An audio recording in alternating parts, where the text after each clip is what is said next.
where we see if we can get graphs of both the first and second derivatives from the original graph of a function. So let's say this is f of x. Let's see if we can sketch f prime of x and f double prime of x. So when we are sketching f prime of x, the first thing we need to look for is where are there horizontal tangent lines to f of x.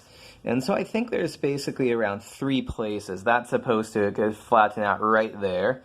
So there's 3 places at which f of x has horizontal tangent lines, which correspond to 3 places where f prime of x is 0. So maybe around there, and maybe around there at 2, 4, and 6. So 2, 4, and 6.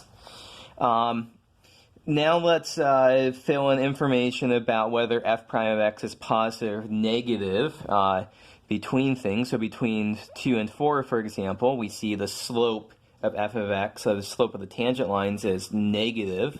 The function is decreasing, so the derivative is negative.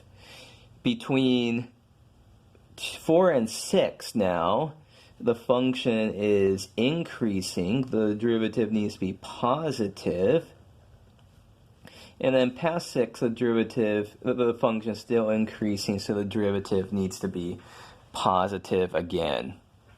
And then finally, to the left of 2, for less than 2, the function is increasing, so the derivative needs to be positive. Okay, so we have this. Now we have to do the same thing we just did. Look for graphs, look for where does f prime of x have horizontal tangent lines.